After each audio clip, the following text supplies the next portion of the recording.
This is number 21 on the review packet for pre-calc. The first step is to divide everything by 3 because you want this value to be 1. So 3 divided by 3 is 1. So r equals 20 over 3 over 1 minus 2 over 3 sine theta. When this value is 1, this value becomes the eccentricity right next to it. So since 2/3 is the e value and it's under 1, it is an ellipse. Since sine is equal to the y value, it's basically vertical. And these are two things that the question asks you to find. So because it's ellipse and it's vertical, the equation to plug it in is x squared over b squared plus y squared over a squared equals 1. And these are important for further in the problem. So the next thing to do is put it in polar form, which is r comma theta. So the unit circle, since it's vertical, it will be hitting pi over 2 and 3 pi over 2. So we're going to plug these values in for theta. So 20 over 3 over 1 minus 2 over 3 sine pi over 2. That equals 1 because the coordinates here are 0, 1. So negative 2/3 times 1 is still negative 2/3. So this reduces down to 20 over 3 over 1/3. And you can multiply by the reciprocal to simplify. So multiplying straight across, this equals 20. That's the r value, and the theta value is pi over 2. Now you do it for the other. 1 minus 2 over 3 sine 3 pi over 2, which is negative 1, so it will be a positive, or a negative times a negative, which will turn into 1 plus 2 over 3, which equals 5 over 3. Then you'll multiply by the reciprocal. 20 divided by 5, because those cancel out, equals 4. So these are the two polar form values. Next, you're converting it into rectangular form.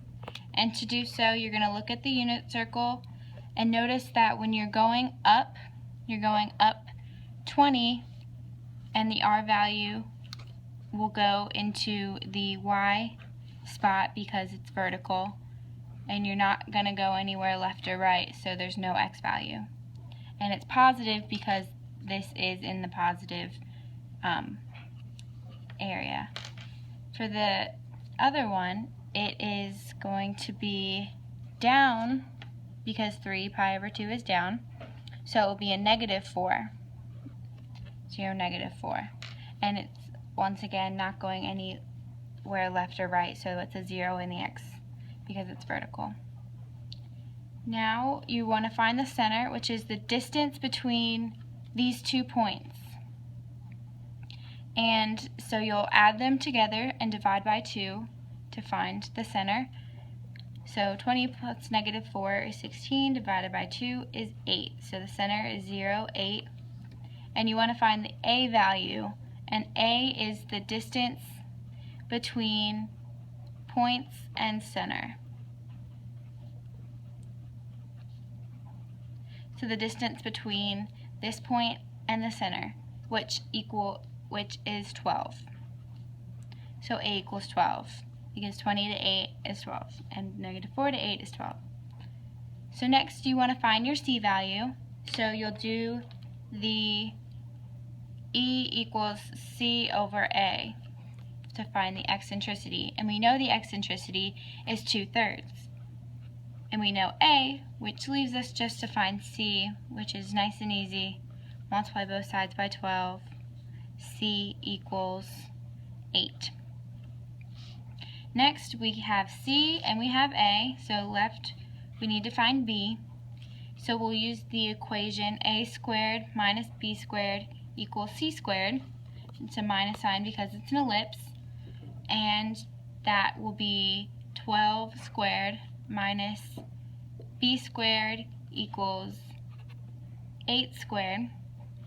144 minus b squared equals 64. Algebra here, subtract 64 from both sides. Add b squared equals 80. Okay, so next we can plug in our a and b values into the equation of x squared, because the center, there's no x value for the center, over b squared, which is 80, plus y minus 8. This is a common mistake. People won't switch the signs, and you have to switch the sign when it goes in parentheses. So minus 8 squared over a squared, which is going to be 12 squared, 144. All equals 1. So the next step is to find the least common multiple, and this is another mistake. People won't know where to go from here, because we usually use our calculators to find the least common multiple. So take the bottom numbers and you'll break them up into their factors, so 8 and 10, and then you'll break these up as far as they can go. So the smallest prime numbers that can be multiplied to get this number are 2 times 2 times 2, because 2 times 2 times 2 is 8, and then the 10 is 5 and 2. So all these 2's are the same, so you'll multiply those, which equals 16, 2 times 2 times 2 times 2, and then 5. It doesn't multiply by anything because there's no same numbers. For the 144, 12 times 12 equals 144, and then you can break this down into 3 times 2 times 2, because 3 times 2 is 6, and 6 times 2 is 12. So this is just the least common multiple. And you'll multiply all the 2's, because they're all like terms, so that's 16, and multiply the 3's because they're like terms. So now we have two 16's, so we'll discard one because you only need to multiply it once, one number once. So you do 5 times 16 times 9 equals 720. So now we're going to multiply 720 by this. So 720 divided by 80 is going to be 9x squared, plus 720 divided by 144, 5 times y minus 8 squared, and then 720 times 1 equals 720. This is another mistake people will make when factoring.